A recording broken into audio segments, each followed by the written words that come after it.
On Tuesday this week, President Museveni appointed Justice Aisha Naluzze as the new Inspector General of Government, replacing Betty Kamya, whose 4-year tenure came to an end. Machaz Kamya was eligible for another 4-year term. The appointing authority thought otherwise.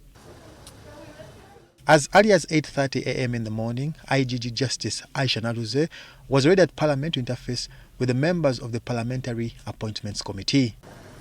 She was in the company of her two deputies, Dr. Patricia Okiria and Anne Twinomugisha. Naluzze was the first in the vetting room, with the Deputy Speaker leading the Parliament team.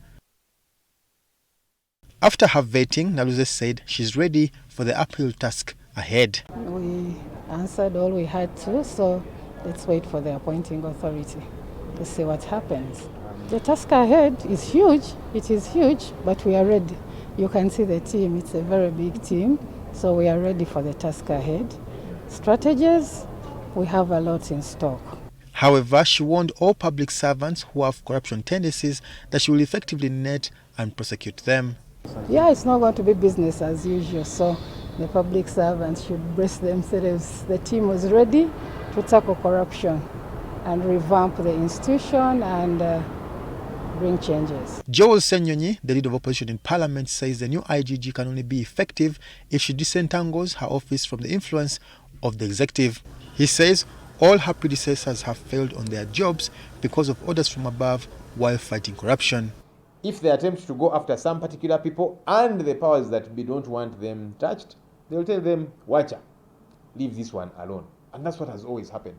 And that's what will happen.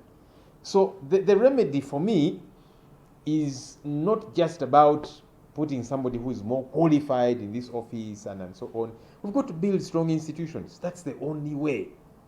Because when you have strong institutions, then you know they will function, they will be independent, and they will be able to operate. But this government has successfully run down pretty much all institutions. You have a parliament, which is the third arm of government, which is supposed to be independent. But the speaker tells you, for me, when the president tells me to jump, I ask how high. I don't ask why should I jump. That's the kind of parliament you have. You have a judiciary where many times the state roughshods over judicial officers. Many of them fear to even handle political cases because the fellow will say, this person deserves to be granted bail. But then there are calls coming through to say, don't grant them bail. That's the challenge that we have today. Raymond Tamale, NTV.